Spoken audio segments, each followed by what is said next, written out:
With Syria in question, we're joined now by Walter Smolerak, organizer with the Anti-War Answer Coalition. So, Walter, Syrians have accused the U.S. of dropping white phosphorus several times since the start of the war in the country. However, when it comes to legality, does it even matter what weapons the U.S. is deploying in Syria?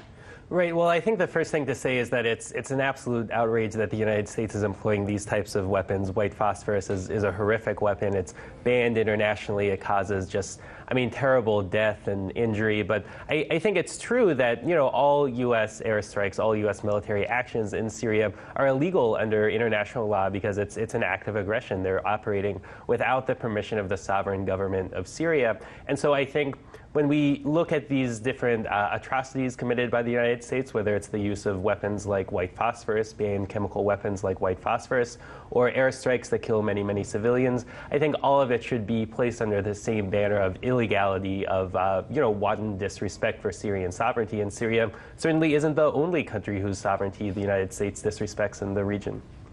What is the current status of the conflict in the country? Because many people following news thought that the Syrian military would make an effort to retake Idlib, which is the last remaining province under the control of extremists, in September. And yet here we are at the end of October. That operation never happened. What's going on? Yeah, well, there are two main regions of Syria that are outside of the control of the government in Damascus. And so one is the province of Idlib, and the other is the, much larger territory east of the Euphrates River that's controlled by effectively the YPG, which operates under the umbrella of the Syrian Democratic Forces, the SDF. But in Idlib, it did appear that the Syrian government was poised to retake the province with the assistance of, several international allies.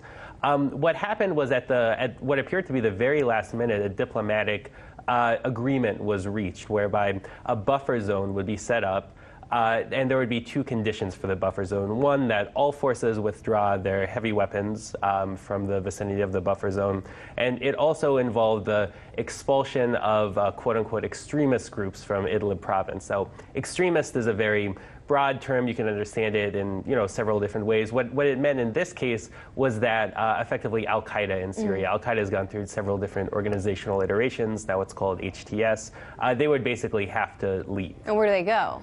Right, that's the question. There's a stretch of territory that's controlled directly by Turkey that's adjacent to Idlib. There's a lot of speculation that maybe the fighters would shed their Al-Qaeda label and join some of the other armed factions that are under the control of Turkey. But yeah, it's unclear. It's a very unclear agreement. And what role is the United States playing in any of these diplomatic negotiations, if any? Right. Well, I don't think the United States is interested in a diplomatic solution. There's several different competing power centers, I believe, in Washington with regards to Syria policy. Donald Trump's personal positions, I think, are completely erratic. One day he wants to totally withdraw from Syria. Another day we hear from the Pentagon that they're going to be staying forever. And then, who knows, Trump might get excited and launch another round of airstrikes. It's really chaos, I think, in terms of the United States government's orientation. Although the Pentagon itself, I think, is pursuing a pretty consistent line that regards... They're going to stay forever. Stay forever and dismember the country.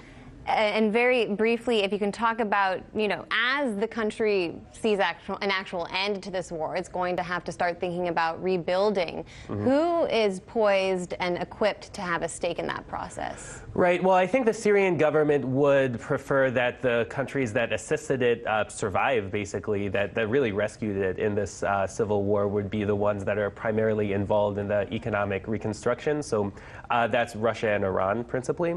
Russia, I think, certainly has plenty of business interests that would be interested in the reconstruction, and Iran especially needs new economic ventures now that the United States is trying to economically strangle the country, to completely cut it off from the world economy. So this might be something that they're both looking at, and of course the Syrian people need this as well. Their country's been devastated by this horrific war. By some estimates, 500,000 people killed over the course of the last 7 years, more than 7 years. So while the reconstruction effort is extremely important, there's still, unfortunately, tragically, I think a lot of fighting still to be done. Right, especially as we think about those two areas which are still not under the control of the Syrian government. At least, hopefully, in the future, we can be talking more about rebuilding Syria rather than this war, which seems to have been going on forever. Walter Smolerak, organizer with the Anti-War Answer Coalition, thanks so much. Thank you. Hey YouTube, thanks for checking out our channel. We hope you enjoyed the video. We have tons of content for you just like this. For more of RT America's one-of-a-kind news and analysis, be sure to subscribe and never stop questioning more.